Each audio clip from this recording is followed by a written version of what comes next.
dalhin ang walang hanggang katotohan, pag-asa ng buhay, at mga payong aming kalusugan. Hope and Every Hope.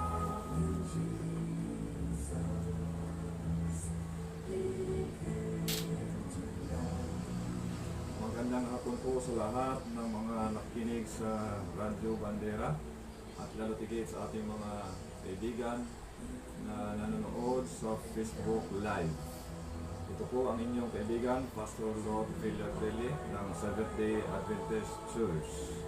Narito upang patuloy na ihayag ang walang hanggang katotohanan sa bayan ng El Nido. Aking pong binabati ang aking mga mahal sa buhay dyan sa Santa Fe, Cebu. Tigit na Maricel na patuloy na sumasbaybay sa programang Hope in Every Home. At ganoon din sa lugar ng Iloilo, si Pastor Job Minasalvas. Nakaraang linggo, siya po ay nanonood. At ganoon din sa Kingdom of Saudi Arabia, na patuloy ng ating kaibigan dyan na nanonood ng ating programang Hope in Every Home. At ganoon din dito sa bayan ng El Nido, natigit sa Ibahay, Mayaod, Dipnay, Galtuan, Bukana, at ganoon din dito po sa Lio. Sa hapong pong ito, bago po tayo magpatuloy sa pag-aaral ng ating programa, aking pong hiniling na tayo po ay manalangin. Panginoon naming Diyos, sa mga oras pong ito, muli ang inyong anak ay narito upang handa na ihayag ang walang hanggang katotohanan sa bawat puso ng mga tao. Pagpalain po ng Diyos ang bawat nakikinig. Ang Banal na Espiritu ang siyang mangusap upang lubos maunawaan ang mga salita upang magbigay buhay sa bawat isa. Ang lahat nito ay aming hiniling at pinasalamatan sa pangalan ni Jesus. Amen. Sining pag-aralan ngayong hapon, mga mahal po namin tagapakinig sa Radyo Bandera at sa lahat ng nanood sa Facebook Live, ay patungkol po sa pagsunod sa tinig ng Diyos. Sapagkat marami na po tayong napag-aralan tungkol po sa salita ng ating Panginoon at kung ano ang ating tugon o response sa lahat ng ating napapakinggan na mga mensahe o katotohanan. Ang pagsunod ay isa pong napakahalaga para sa ating lahat, sapagkat kung mayroong mga pagsunod, meron din namang hindi sumusunod. Kaya ating ito pag-aaralan ang tungkol po sa pagsunod sa tinig ng ating Panginoong Diyos at kung paano natin makilala ang tinig ng ating Panginoong Diyos. Okay? So, ano ang sinasabi sa atin ng tinig ng Diyos? Ito po ay isang tanong kung ano ang sinasabi sa atin ng tinig ng Diyos. Sa aklat ng Isaiah 30:21, ito po ang sabi, at ang iyong mga pandinig ay makakarinig ng salita sa likuran mo na nagsasabi, ito ang daan, lakaran ninyo. So, paano po natin ma-identify o makilala ang tinig ng ating Panginoon? Sapagkat masasabi natin na meron naman din tayong tinig na marinig sa akala natin ay sa Diyos. Yung pala ay hindi. Kaya titingnan natin kung anong daan na dapat nating lakaran. Sapagkat sa aklat ng Juan 14:6, ang sabi, Ako ang daan, at ang katotohanan at ang buhay. Sinuman ay hindi makakarating sa Ama kundi sa pamamagitan ko. So, dapat alamin kung anong daan ang dapat nating lakaran. Sapagkat ang sabi, ito ang daan, lakaran ninyo. Kaya sa mundong kong ito ay sinasabi, meron lamang dalawang daan ang pagpipilian. Ang daan patungo sa kaliwa, ang daan patungo sa kanan. So, ang Biblia ay magsasabi ng katotohanan kung aling daan tayo susunod. Sapagkat dapat natin pakinggan ang tinig ng ating Panginoon. Kapag narinig natin ang kaniyang tinig, ano ang gagawin natin?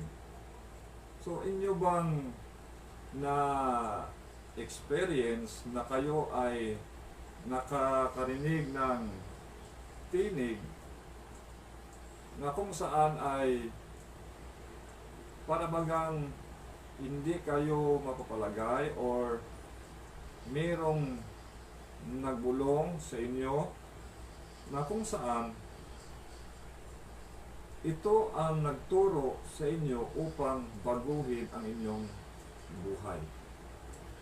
Sa aklat ng Jeremias 26:13, kaya't ngayoy baguhin ninyo ang inyong mga lakad at mga gawa, at sundin ninyo ang tinig ng Panginoon ninyong Diyos.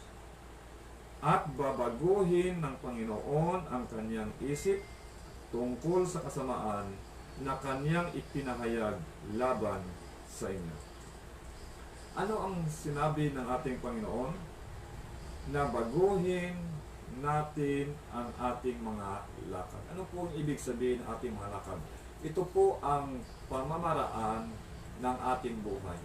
Kung ang pamaraan ng ating buhay sa takbo ng ating buhay ay hindi po mabuti, kundi kasamaan ang lahat ng ating ginagawa, dapat raw ay ating ito iwaksi. Dapat ito ating talikuran. Baguhin ang inyong mga lakad, lalo tigit yung mga gawa. Sapagkat tayo po ay hatulan sa ating mga gawa. Pangatlo, sundin ninyo ang tinig ng Panginoon ninyong Diyos. So, dito ay laging nangusap sa atin ang Diyos na dapat natin sundin ang kaniyang tinig. Dapat natin sundin kung anuman ang sinabi ng Biblia na ito po ay isang katotohanan. Anong mangyari? Ang sabi ay babaguhin niya ang ating mga isip tungkol sa kasamaan na kanyang ipinahayag laban sa atin. Kaya wala pong imposible sa Panginoon kapag tayo ay makinig sa kaniyang tinig na mabago ang ating mga buhay, lahat ng ating mga ginagawa, ang ating mga pag-iisip ay babaguhin ito ng Panginoon mula sa kasamaang pag-iisip tungo sa kabutihan. Sa aklat ng Deuteronomy 13:4, atin po basahin ang aklat ng Deuteronomy 13:4. Kayo'y lalakad ayon sa Panginoon ninyong Diyos. Anong payo? Kayo'y lalakad ayon sa Panginoon ninyong Diyos at matatakot sa Kanya. Tutupad ng Kaniyang mga utos, susunod sa Kaniyang tinig, maglilingkod sa Kanya, at mananatili sa Kanya. So, meron pong payo sa bawat isa sa atin na kapag ating marinig ang Kaniyang tinig, dapat lamang tayo ay tumugon sa sinasabi ng ating Panginoon na tayo ay lalakad lamang ayon sa ating Panginoong Diyos.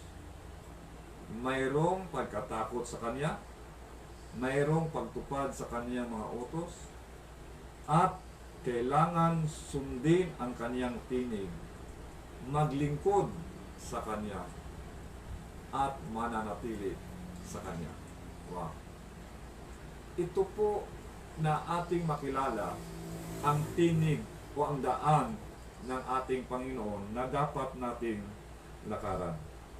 Sa aklat ng Hebreo 3:7 hanggang 8, kaya't gaya ng sinasabi ng Espiritu Santo, ngayon, kung marinig ninyo ang Kaniyang tinig, huwag ninyong papagmatigasin ang inyong mga puso, gaya ng sa paghihimagsik, gaya ng araw ng pagsubok sa ilang. So, ano ang sinabi ng ating Panginoon? Kapag marinig natin ang Kaniyang tinig, ay huwag pagmatigasin ang ating mga puso. Ibig sabihin, nais ng Panginoon na ikaw ay mabago. Nais ng Panginoon na ikaw ay lumapit sa Kanya. Nais ng Panginoon ikaw ay sumunod sa Kanya. At nais ng Panginoon ikaw ay maglingkod at mananatili sa Kanya. Ano pong reason? Dahil nais niya ikaw ay mabuhay sa buhay na walang hanggan. Kaya ang katotohanan na inihayag sa Himpapawid sa Radyo Bandera dito po sa bayan ng El Nido ay isang makabuluhan, ay isa pong mahalaga sa buhay ng tao, sapagkat ang buhay po natin dito sa lupa ay temporary lamang, sapagkat ang buhay na inanda ng Diyos, ang buhay ng walang hanggan, ay para lamang sa Kanya, sa mga sumusunod sa Kanyang tinig. Ano ang kadalasang ginagawa natin sa Banal na Espiritu? Kanina ay sa Hebreo 3:7-8, kaya't gaya ng sinabi ng Espiritu Santo. Ang Banal na Espiritu ay nangusap sa atin. Ito ang napakaganda na bago man umakyat sa langit ang ating Panginoong Hesus, ay meron siyang iniwan na mang-aaliw sa atin, na kung saan ang mga aliw nito ay ang banal na Espiritu, ang siyang mag-guide, magtuturo sa atin sa lahat ng ating gagawin. Kaya huwag nawa nating pagmatigasin ang ating mga puso.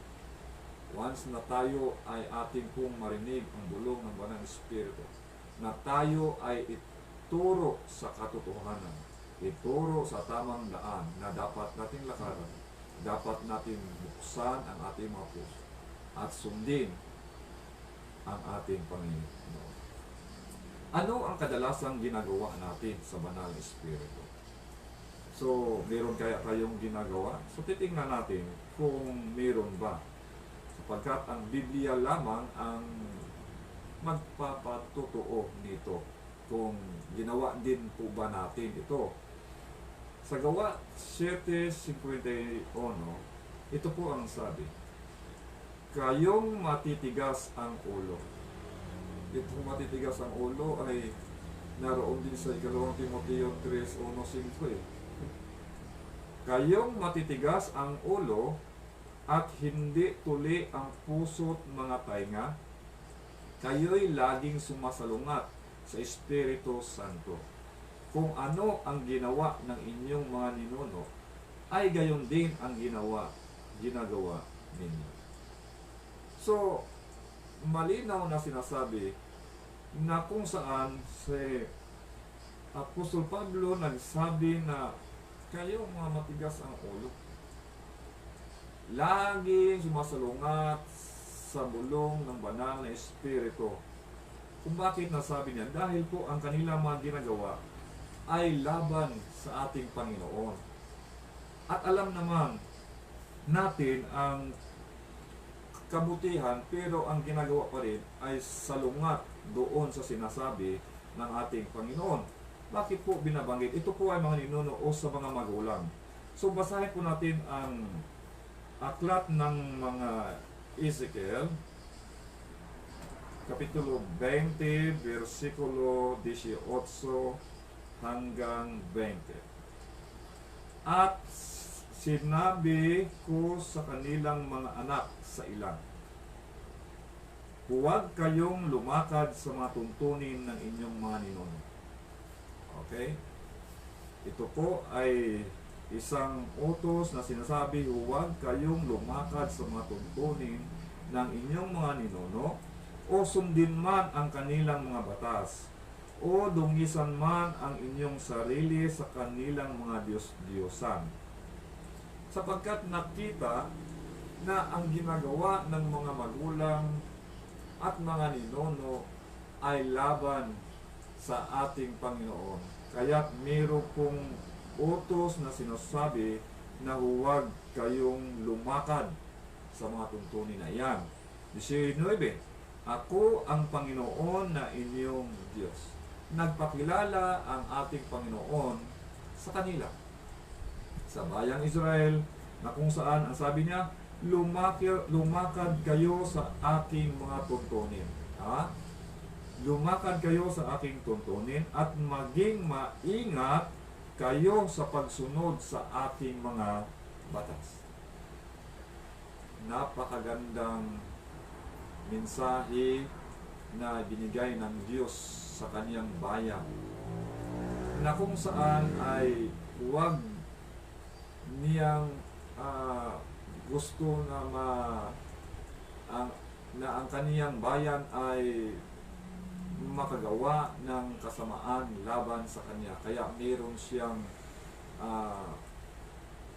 utos na ibinigay na huwag kayong lumakad. Mayroon siyang payo na ibinigay. 20, inyong ingatang banal ang aking mga sabat upang ang mga iyon ay maging tanda sa pagitan ko at ninyo, upang inyong malaman na akong Panginoon ang inyong Diyos. Kaya kung bakit sinabi po na matigas ang kanilang ulo at laging sumasalungat sa Espiritu Santo, ang Banal Espiritu Santo ang siyang nagbulong, ang siyang nagsabi na dapat tayo gumawa sang-ayon sa kalooban ng ating Panginoon. Ang kalooban ng ating Panginoon ay ang pagsunod sa kanyang kautusan. Kaya, ang sabi kong ano ang ginawa ng inyong mga ninuno ay gayon din ang ginawa ninyo. So, naroon pa rin na patuloy na ginagawa ng mga tao ang maling daan na kanilang nilakaran. So hanggang sa panahon na ito ay nagpapatuloy pa rin. Kaya ating po ipinahayag sa ipapawid ang mga katotohanan ito upang may tumulap po ang ating mga mata, ang ating mga pandinig sa katotohanan. Ano ang mangyayari sa budhi ng taong patuloy na tumatanggi sa tinig ng Espiritu ng Diyos? So, meron kayang mangyari na kung saan ay na ang budhi ng taong patuloy na tumatanggi at ang pagtanggi sa tinig ng Espiritu sang-ayon sa aklat ng Efeso 4:30, at huwag ninyong pighatiin ang Espiritu Santo ng Diyos, na sa pamamagitan niya kayo'y tinatakan para sa araw ng pagtubos. Mga mahal po naming tagapakinig sa Radyo Bandera at nakinig sa Facebook Live, walang iba ang magsilyo sa atin kundi ang Banal Espiritu. Kaya, huwag nawa nating pighatiin ang Banal na Espiritu. Once siya ay nanawagan sa iyo na ikaw ay kailangan tanggapin si Kristo sa iyong buhay, magbago, lumakad sa ayon sa kalooban ng ating Panginoon, huwag mong tanggihan, mahal kong kaibigan.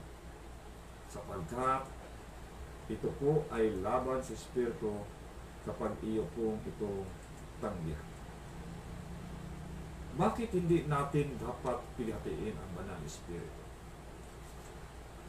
Ang sinasabi nga, kung tayo man ay nagkasala sa anak ng tao, tayo ay patatawarin. Subalit kung tayo man ay nagkasala laban sa banal na Espiritu, tayo ay hindi mapapatawad.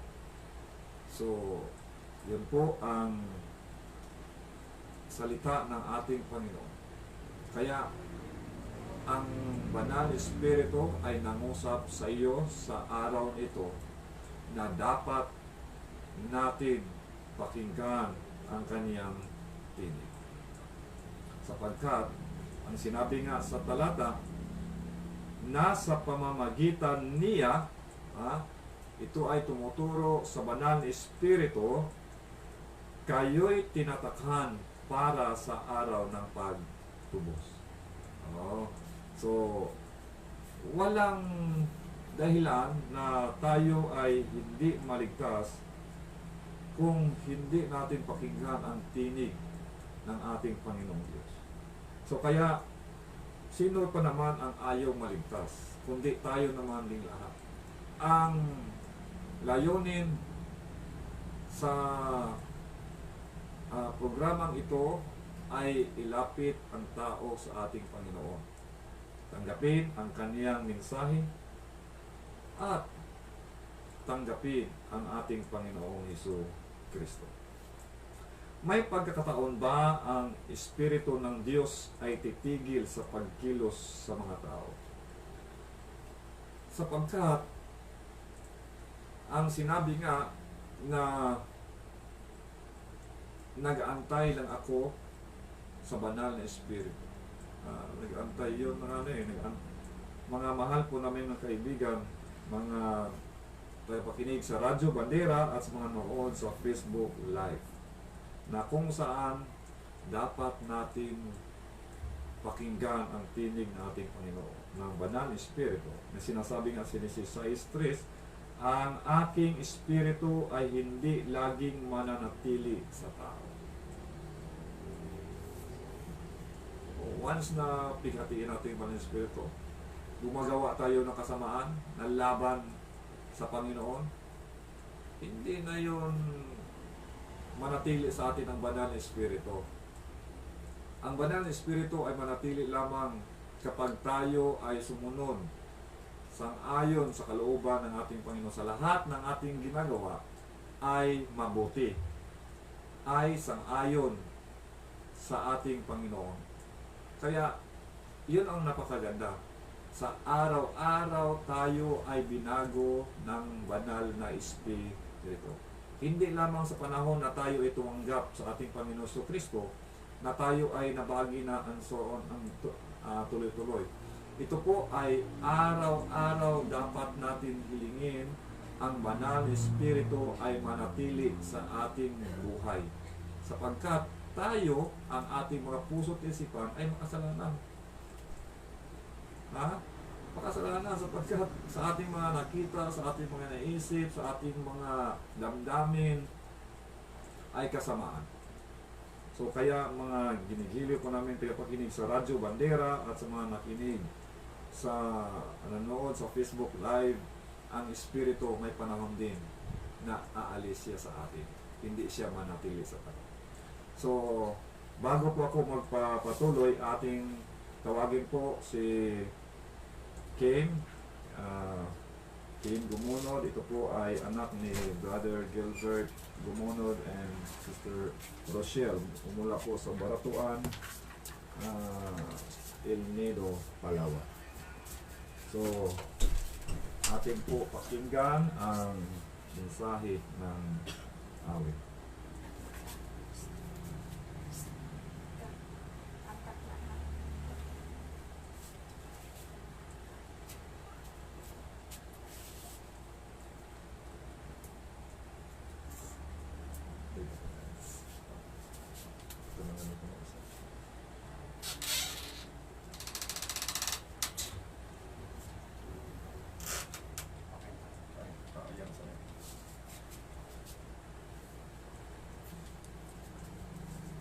Kita pa siya, tingnan mo sa kita siya. Kita. Ikaw.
Kim. Oo, baba yan. Basta. Okay, patuloy po tayo sa ating pag-aaral ang walang hanggang katotohanan.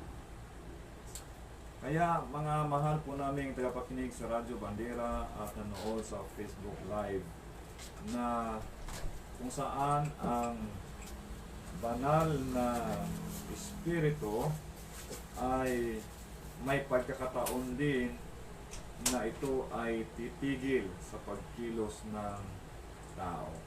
Kaya huwag natin tighatiin ang banal na espiritu sa buhay po natin, mga mahal po namin mga tapakinig sa Radyo Bandera at nanood sa Facebook Live. So, ano ang dapat nating gawin habang nananatili sa atin ang liwanag? So, ano po ang dapat nating gawin habang nananatili sa atin ang liwanag?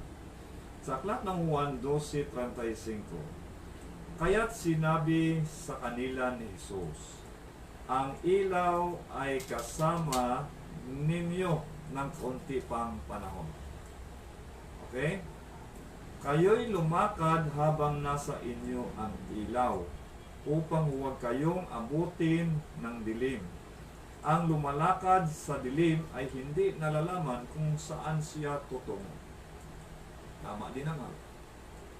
Kasi kagabi sa aking karanasan na mayroon pong top-down na aking nasundan ay wala palang ilaw. So nakita ko ay ang takbo niya, pagilid, pagitna, wala ang ilaw, mahirap. Muntik pa siya na bangga ng isang motor dahil po ay wala nga talagang ilaw. Hindi niya alam kung saan siya tutungo. Kaya ang ginawa ko ay sinusundan ko lamang siya upang mabigyan ng ilaw. So inilawan ko ang daan hanggang nakarating sa highway. So kaya kapag madilim, kapag tayo ay lumakad sa dilim, hindi natin alam kung saan tayo tutungo. Kaya ang sabi ng ating Panginoon, ang ilaw ay kasama ninyo ng konting panahon. Sapagkat ang ating Panginoon Jesus ay malapit na siya umakyat sa langit. Ang kanyang mga alagad, ito po ang kanyang sinabihan na kailangan sila ay lumakad habang nasa inyo ang ilaw. So, napakaganda kung mananatili sa atin ang liwanag, mga mahal kong mga kapatid. Matutuwa ang Panginoon, ang banal na espiritu ang siyang mag-guide, laging kasama po natin, at tayo ay karapat-dapat na tanggapin ng ating Panginoon. Paano kung alam ng tao ang mabuti, subalit hindi niya ginagawa? Ano kaya? Kung alam natin na mabuti yan pero hindi natin ginagawa, kasalanan kaya? Titingnan natin sa aklat ng Santiago 4:17. Kaya't ang sinumang nakakaalam ng paggawa ng mabuti, ngunit hindi ito ginagawa, ito ay kasalanan sa kanya. So, Biblia, ang salita ng Panginoon mismo, ang nagsabi na kapag nakakaalam, kapag nalaman natin, yung mabuti subalit hindi natin ginagawa, ito pala ay kasalanan. So, wala tayong ligtas dyan, mga mahal po naming tagapakinig sa Radyo Bandera at sa ating mga nanood sa Facebook Live, na ito po ay patungkol sa katotohanan. Kung alam natin na ito ay katotohanan, ito ay salita ng ating Panginoon o buhay, dapat natin gawin. Kapag hindi natin gagawin, ang sinabi nga ay kasalanan ito. Kaya mas sinasabi na lang ng iba na kapag nalaman nila ang katotohanan ay sinasabi nila sa kanilang sarili na mas mabuti iwasan na lang yung mapakinggan ang katotohanan. Sana hindi ako maging ganito. Oo. Ganon yan eh, yung pag meron silang mga sinasayangan na mga trabaho sa kanilang mga pansarili. So, ano pong sinasabi? Na mas mabuti bang iwasan na lang na marinig ang katotohanan? Sa Aklat ng Kawikaan 28:9, ang naglalayo ng kanyang pandinig sa pakikinig ng kautusan, maging ang kanyang panalangin ay karumal-dumal. So, ibig sabihin, pag sabi na karumal-dumal, kung ating po ihambing doon sa pinaslan, yung pinatay, yun ay ano eh, yun ay term na karumal-dumal. Hindi pangyayari sa ngayon. So, ibig sabihin, ganun ang kalagayan, karumal-dumal, kapag tayo ay ilayo natin ang ating pandinig sa kautusan o sa katotohanan ng ating Panginoon.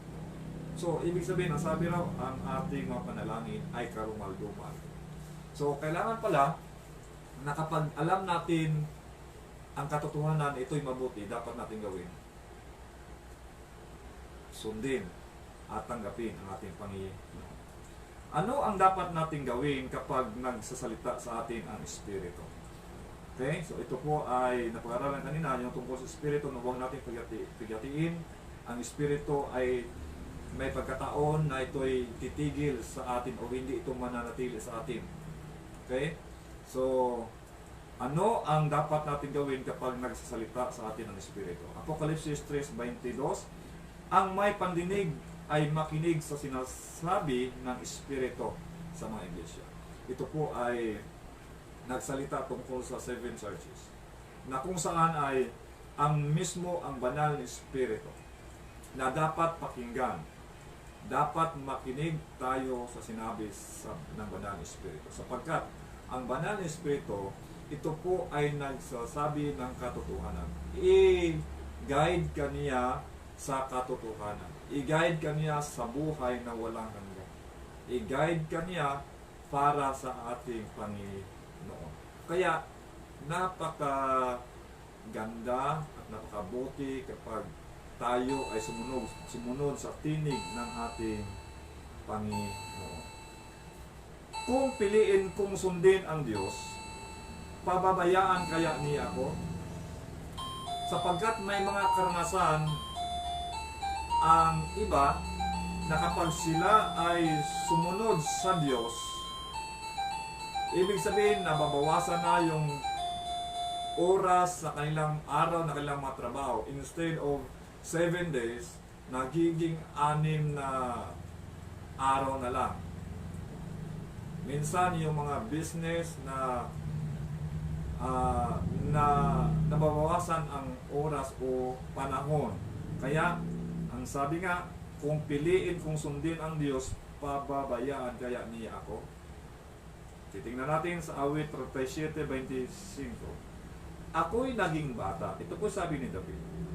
Ngayon, matanda na, gayon may hindi ko nakita ang matuwid ay pinabayaan, ni ang kaniyang mga anak ay namamalimos ng tinapay. Kaya kapag tayo ay tunay na lingkod ng ating Panginoon at nananampalataya, sumunod sa kanyang tinig at may takot sa kanya. Ang sabi nga ni David, nung siya bata hanggang siya matanda, wala siyang nakita na matuwid na pinabayaan ng ating Panginoon.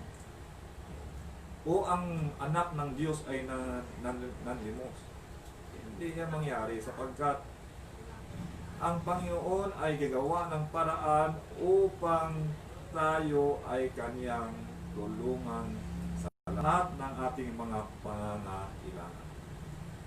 Maging sa financial, physical, spiritual, emotional, social, naroon yan lahat. Tutulungan tayo sa lahat ng espiritu ng ating buhay. So huwag po tayong malungkot kapag tayo ay sumunod sa ating Panginoon. Mas mabuti pang piliin ang sumunod sa ating Panginoon kaysa sumunod sa sarili nating mga pagpili. Ang pagsunod sa ating Panginoon ay buhay na walang hanggan. Ano ang ibibigay ng Diyos sa mga taong nag-iingat ng kanilang pananampalataya?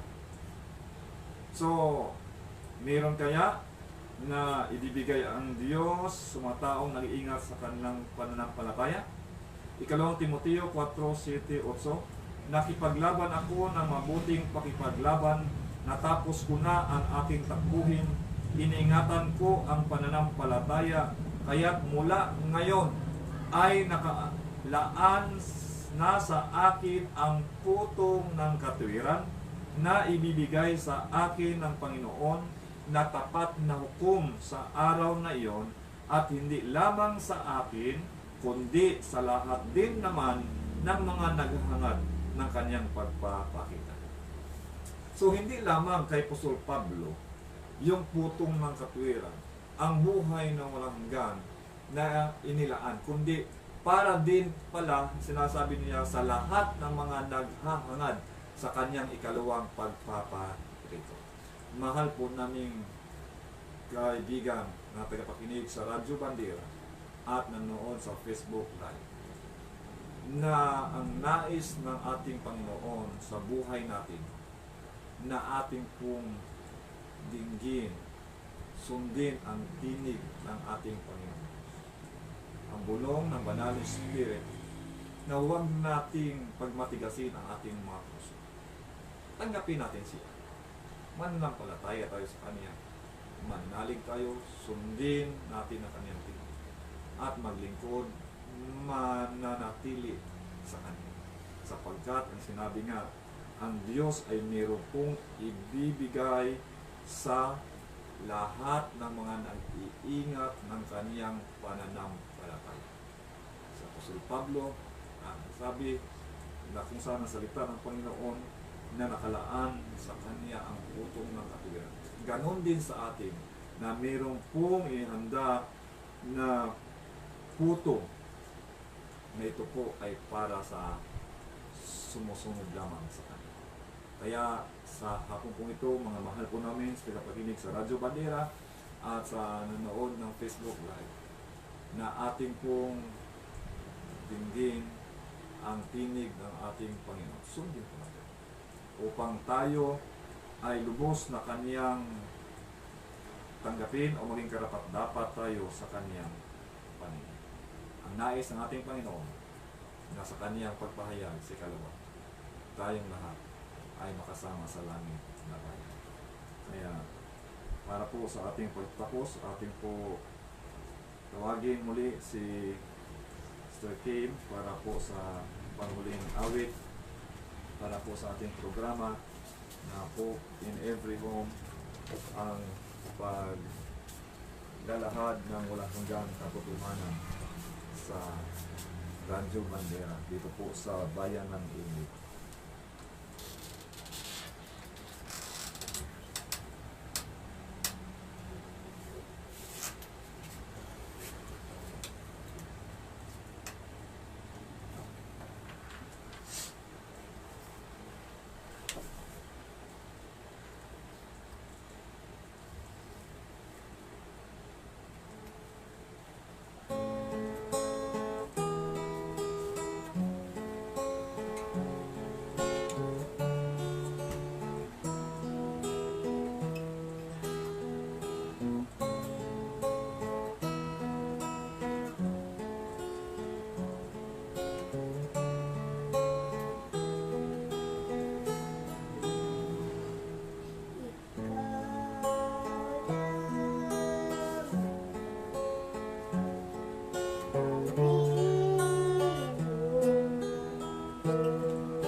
Salamat, King, sa napagandang mensahe, mananatili. Kaya mahal po namin napakinig sa Radyo Bandera at sa lahat ng mga nanood sa Facebook Live. Dapat lamang tayo ay mananatili sa Kanya. So, ang programang Hope in Every Home na naglalahad ng walang hanggang katotohanan ay masasabi sa inyo, maraming salamat sa inyong pakikinig at sa inyong panonood. Sa pangalan po ng ating station manager, Sir Sanay Pacoldas, at sa ating technical side, Sir Jackson, maraming salamat and mabuhay po ang Radyo Bandera. So para po sa mga may katanungan o sa nais na dalawin ay inyo lamang i-text ang numero 0999-978-4359 0999-978-4359. So, maraming salamat sa inyong patuloy na pagsubaybay sa programang Hope in Every Home, ang paglalahad na walang hanggang katotohanan. Tayo po'y manalangin. O Diyos naming banal, salamat po sa katotohanan na aming pong naihayag sa ipapawid sa Radyo Bandera at sa Facebook Live. Tulungan nawa ang bawat na kikinig at nanonood na tanggapin ang inyong mga salita, tinggin ang iyong tinig upang malaman ng lubos ang inyong katotohanan. At alam po namin, O Diyos, na ang nais niyo sa aming buhay, na kami ay makamtan po namin ang buhay na walang hanggan. Maraming salamat sa inyong dakilang pag-ibig sa bawat isa sa amin.